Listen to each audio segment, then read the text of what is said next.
Stay free with me, Russell Brand. With Rumble, rocking and a rolling. With Twitter, Elon and a Muskin. We ask, is free speech finally back, baby? Is it time to strike up a Diwali light and celebrate that sweet bird that we call freedom? Is it?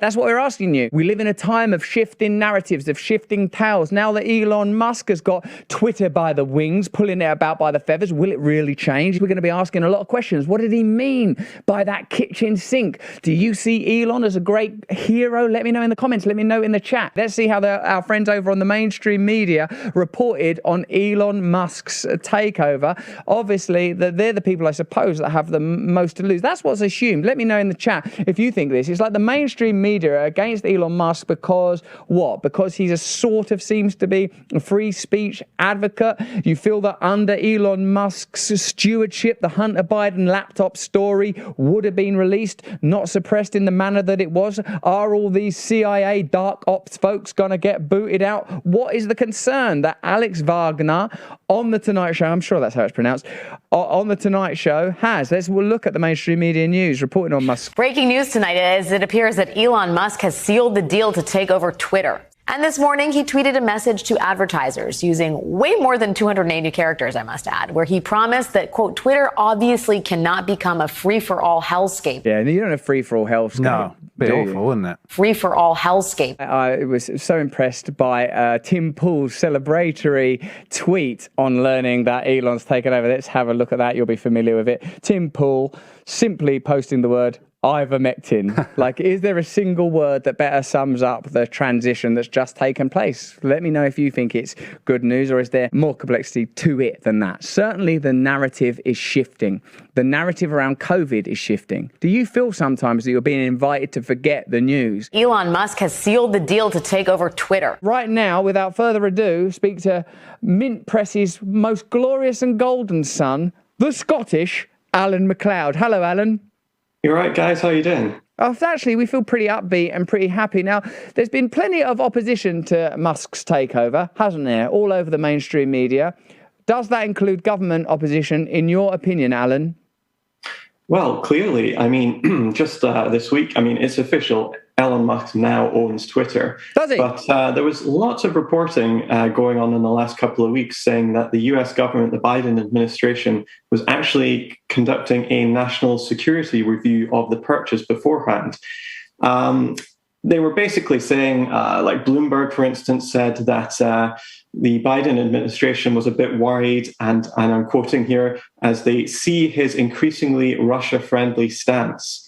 Now, in reality, Musk has actually been pretty bullish on Ukraine. He's supported the Ukrainian government. He's even sent those Starlink telecommunications satellites over to Ukraine, which their army is using to target Russian military right now. However, he has said a lot of things online, saying things like, let's compromise, maybe we should negotiate, end this war. And that ultimately, for the US government, doesn't seem to be the right message. They're really not interested in that sort of, I don't want to say pro-peace, but at least give peace a chance message. And so ultimately, I want to say that isn't this very interesting that the US government can block some sort of purchase if the billionaire in question is not sufficiently pro-war enough? That's very worrying. We spoke to Tulsi Gabbard yesterday, and it was a very good, and may I say, very professional interview. And she spoke about the influence and power of the military-industrial complex over the Democrat Party in particular. And I suppose if they're dabbling in apparently private takeovers between sort of private billionaires, then I suppose that is a suggestion that there is an agenda being asserted from somewhere. Do you think it simply is a financial agenda, or do you think it's an ideological agenda? Do you think it is driven by the military-industrial complex, or do you think that there is something beyond even that, Alan? Well, the United States doesn't really make very much stuff anymore. They basically make weapons and, some food, and that's pretty much about it. Everything we now use is made in China or India or something. But one place where the United States does have still a lot of control is over media and telecommunications. And one of them is social media. So when you think about these big tech companies that we rely on, we like to think of them as sort of transnational, existing in the ether. But no, they're actually bricks and mortar companies, and nearly all of them are headquartered in California. And so they are subject to American laws.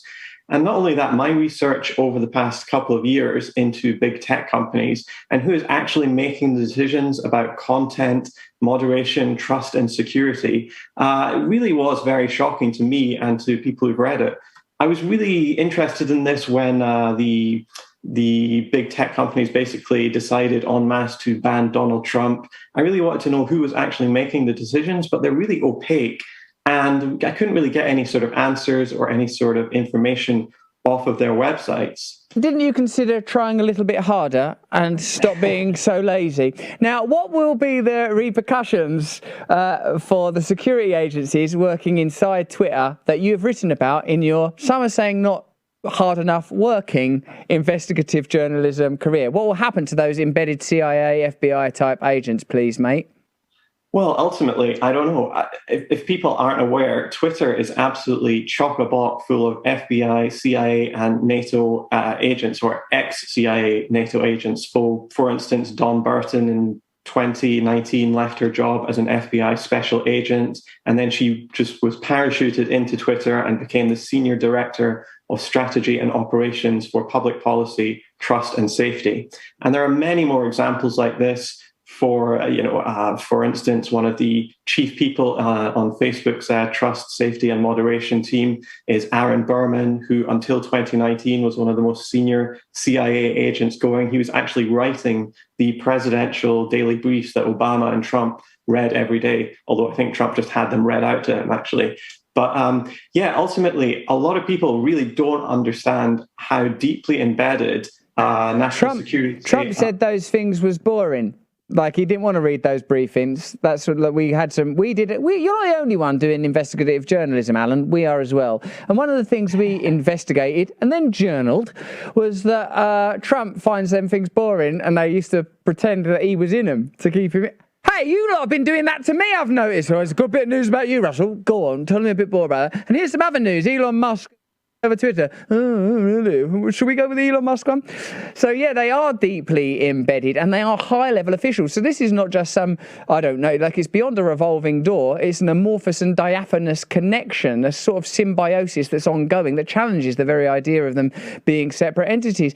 Alan, did your increasingly half-hearted seeming research throw up any insights into how come Jeff Bezos was allowed to buy the Washington Post, please, sir?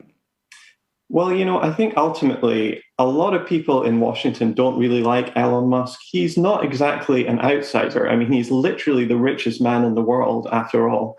But at the same time, in Washington, there is an extraordinary consensus about all sorts of things to do with politics, the economy, and how the world should work.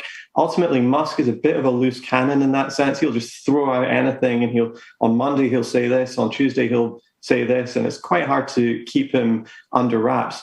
Bezos, on the other hand, really plays the game very much down the center, and so ultimately hasn't ruffled any feathers in Washington like Musk has. And so ultimately, I think that's one of the reasons why there wasn't too much pushback to Bezos buying the Post. But there has been a little bit of ruffled feathers in terms of Musk coming over to Twitter. Watch entire episodes on demand for free at rumble.com/Russell Brand.